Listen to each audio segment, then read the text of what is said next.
Hey Wanderers, I'm Amanda. and I'm Ron. Welcome to Wanderlost.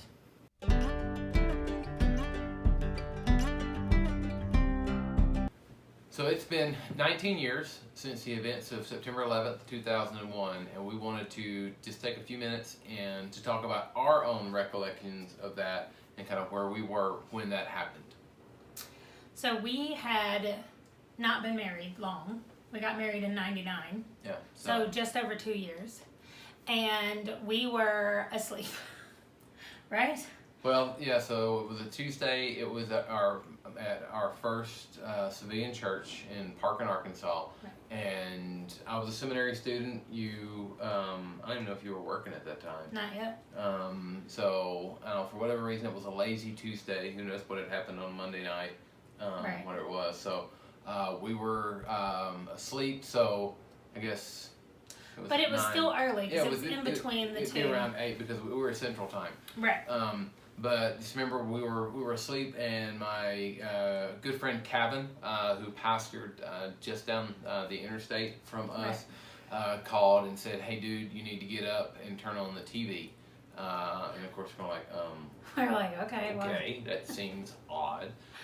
So we got out of bed, rushed into the front room, turned on the TV, and it probably wasn't on for 5 minutes. When the plane hit the second tower. So we were actually watching live When the second plane hit the tower.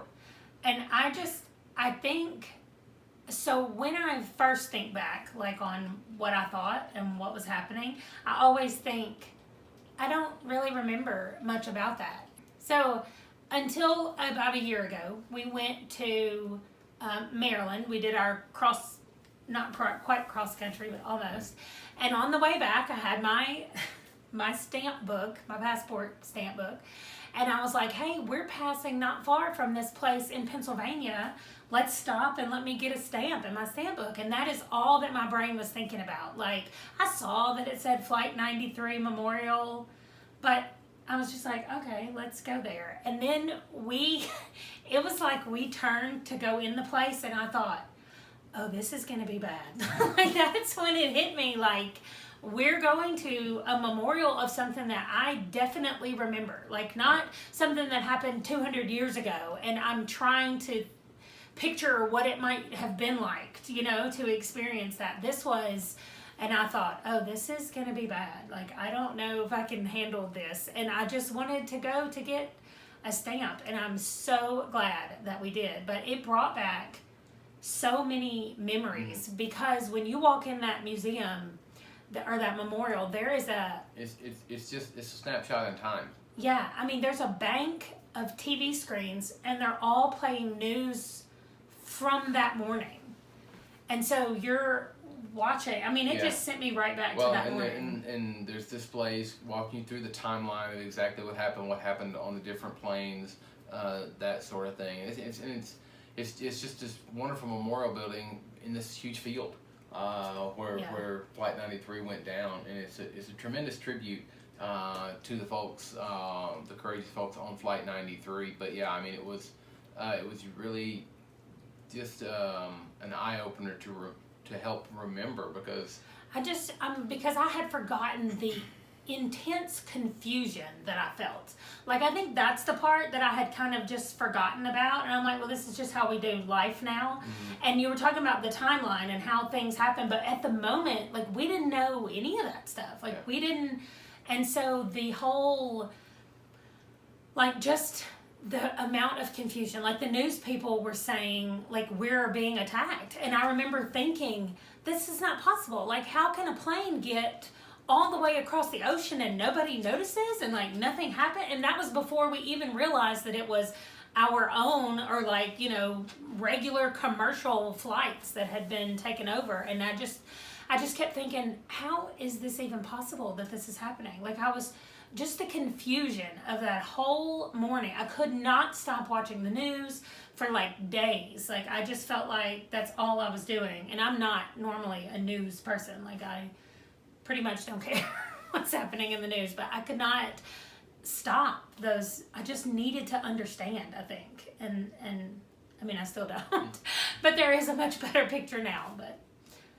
so we don't want to spend a lot of time on it, but it's just what our experience. But what we would recommend is if you are anytime you're in the Northeast, over towards Pennsylvania, it's a little out of the way, but go to the Flight 93 Memorial, especially one if you live through it, because it will be a moving experience for you. And if you have kids who you had kids after that, to help them kind of see how the world changed. We took our boys, and they were 11 and 14 at the time.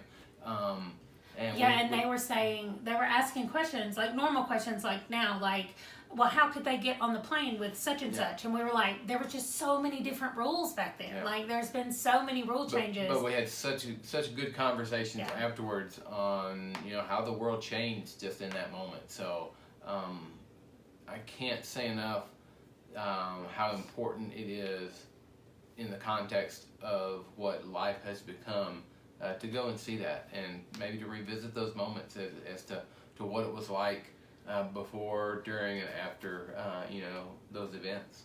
Right. So we would like to know where you guys were, and if there's anything that you do year after year to like help you remember, or to pass it on to your kids or your grandkids, and put it down in the comments below. I want to know where you guys were. And I know that when we lived in Maryland, we met a lot more people that were directly impacted by those flights, just because I think one of the flights was coming into the Baltimore-Washington airport on its way that way. And so the boys had a Sunday school teacher whose uncle was on one of the flights and passed away.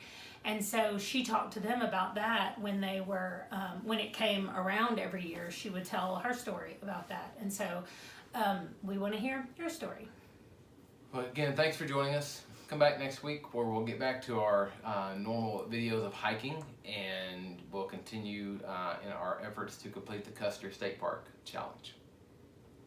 Bye, guys.